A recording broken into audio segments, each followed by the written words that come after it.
Oke, kembali lagi di channel kita Walex Pips. Kembali lagi di weekend ya, kita ngobrol-ngobrol lagi sama chart. Oke, jadi kalau kita lihat 3 hari kemarin sebelum tutup market, gold itu koreksi gitu. Tapi kalau teman-teman yang sempat lihat pembahasan kita yang kemarin-kemarin ya udah jelas. Jadi gold itu koreksinya dari ini yang udah sempat kita bahas kemarin, eh, kan gold all time high. Terus habis itu saya bilang kalau all time high itu atapnya ya atau resistennya itu di mana ya? Sementara ya di tempat all time high itu gitu. Oke, jadi kita punya area all time high di sini dan kemarin di minggu kemarin ini gold masuk dan turun. Ini lumayan ini, Bang. Ini lumayan ratusan pips ini lumayan. Oke, terus habis itu supportnya di mana? Ini kita juga udah sempat bahas kemarin. Supportnya di area sini kurang lebih. Oke, dan saya juga udah pernah bilang ya kalau mau kalau mau terbang atau terjun lebih jauh ya di break dulu ini kotak-kotak ini. Oke, sebelum kita mulai itu intro aja dulu sebentar. Seperti biasa kita disclaimer dulu ya. Oke, kita disclaimer. Semua isi video yang disajikan hanya untuk edukasi dan informasi, oke? Tidak ada ajakan jual beli ya, tidak ada ajakan buy and sell. Terus habis itu channel ini tidak membuka copy trade, titip dana dan sejenisnya. Jadi awas penipuan ya. Jadi admin kita pun juga tidak pernah menghubungi duluan. Oke, yang terakhir disclaimer kita, kegiatan trading memiliki resiko yang sangat tinggi jika tidak ada ilmunya, makanya kita harus terus belajar. Oke, jadi nggak ada pembahasan yang banyak ya, karena ini udah mulai sideways. Oke, tapi sebelum itu kita cek dulu. Nah, udah mulai sideways ya, jadi misalnya gini Bang. Oke, kan naik, naik, naik, naik, naik. Nah, ini sekarang udah mulai sideways begini nih, udah mulai datar gitu. Nah, kita nggak tahu nih datarnya ini nanti ngebreak ke atas atau ngebreak ke bawah gitu. Oke, jadi seperti biasa di catatan news kita ini kalau saya lihat lumayan seru minggu besok ini ya. Hari Selasa kita punya core CPI ya sama CPI. Terus habis itu hari Kamis kita punya core PPI, PPI, core retail sales.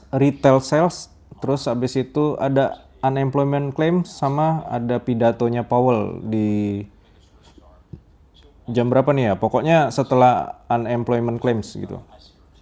Dan yang terakhir hari Jumat kita punya catatan news, ada prelim consumer sentiment sama inflation expectation.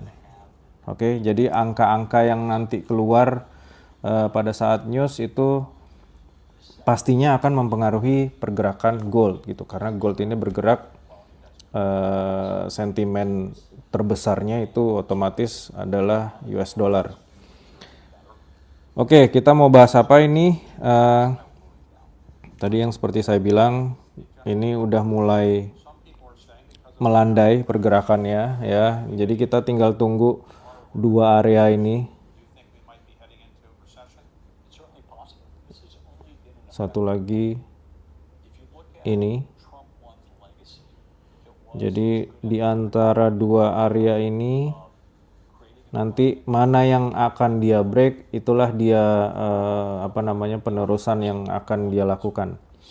Oke. Kita punya SNR minor di sini. Makanya dia berhenti di situ. Oke, kenapa saya bilang minor? Baru kelihatan nanti kalau dibuka di time frame lebih kecil gitu. Oke, tapi ini jelas, Bang. Trade naik. Nah, oke.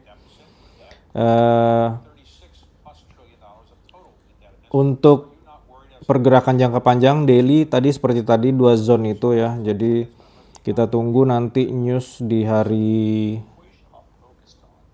apa tadi? Selasa dan Kamis. Biasanya CPI itu pergerakannya lumayan gitu ya. Jadi kalau untuk teman-teman yang udah trading di 2000 sekian belasan gitu ya, jadi di bawah 2017-an itu biasanya pergerakan besar itu adanya di NFP gitu. Nah, tapi kalau sekarang nih saya perhatiin CPI dan PPI ini jauh lebih banyak pergerakannya gitu. Jadi untuk teman-teman yang suka trading di saat news ya bisa dimanfaatkan itu. Oke, untuk daily tadi udah seperti itu. Kita coba backtest, lihat apa yang terjadi di seminggu kemarin ya. Jadi untuk teman-teman yang baru join, baru ngeliat chart. Oke, jadi kita punya period separator nih, garis-garis ini ya. Apa ini period separator ya? Jadi kalau kita buka time frame H1, jadi period separator ini adalah yang memisahkan satu hari dengan hari yang lain gitu. Oke, jadi kalau teman-teman lihat pergerakan-pergerakan besarnya itu selalu ada di sesi US. Kayak contoh ini ke bawah. Atau misalnya ini sesi London juga ada gitu. Cuman kalau ngelihat dari liquidity-nya ya, itu sesi US itu jauh lebih apa ya?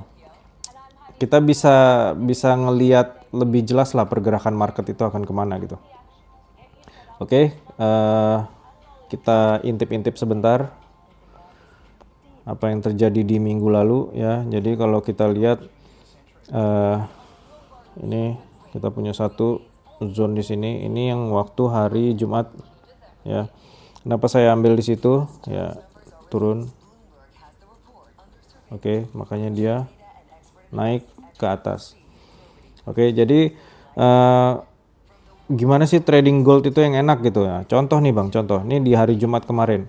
Kita lihat di 1, 2, 3, 4, 5 jam pertama di hari itu gitu. Jadi kalau kita WIB ini ya, jadi gold ini biasanya tutup 1 jam, itu jam 4 pagi.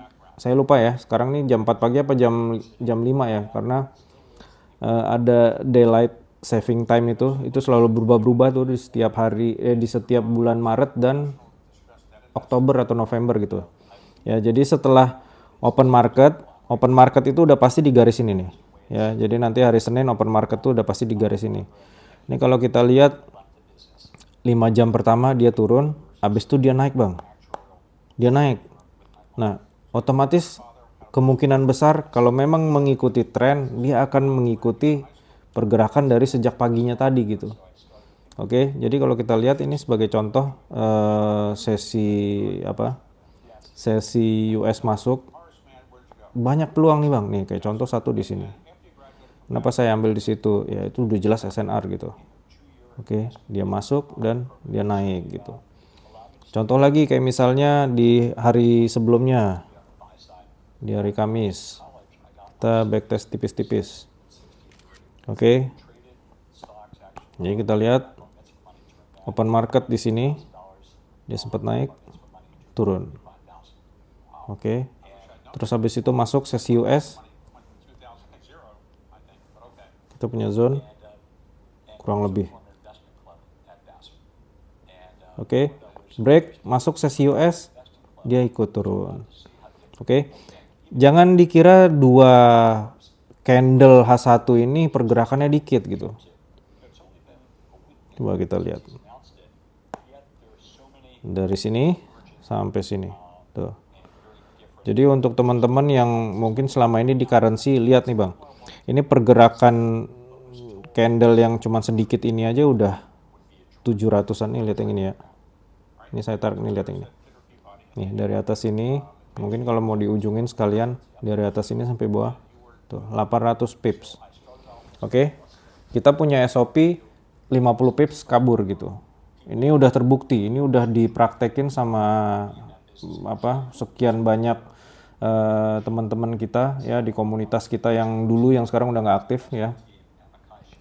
Saya nggak tahu itu komunitas ada ribuan, tapi nggak tahu apakah ribuan-ribuannya itu yang pakai SOP ini. Tapi yang jelas kalau ratusan itu udah pasti. Itu 50 pips take profit kabur, ulangi lagi besok, ulangi lagi lusa, ulangi lagi minggu depan, itu udah terbukti gitu loh. Itu bisa menghasilkan uang gitu. Oke, terus habis itu nah ini contoh market yang sideway ini Bang misalnya. Saya udah bilang, ini biasanya bahasa kita ini adalah sikat atas bawah. Kenapa? Karena sideway. Sideway kita punya resisten di sini, punya support di sini. Kalau ketemu support buy, kalau ketemu resisten sell. Itu udah hukum kalau market itu sideway. Tapi kalau market itu dalam keadaan trending, contoh nih Bang, contoh. Ini kita punya resisten di sini. Oke. Ini kita punya support di sini. Trending nih. Trending. Market time frame besarnya lagi trending naik gitu. Naik ke resisten. Bukan sell di sini, Bang. Kalau dalam keadaan market trending ya, jadi begitu dia masuk di sini, apa yang harus kita lakukan?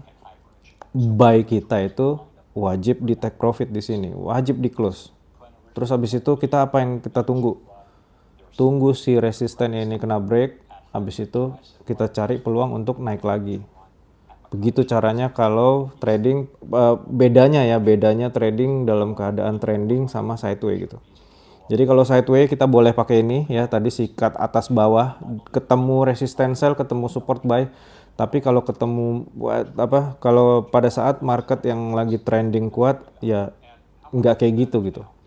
Oke, jadi misalnya trendingnya lagi naik, kita punya posisi buy dari sini ya.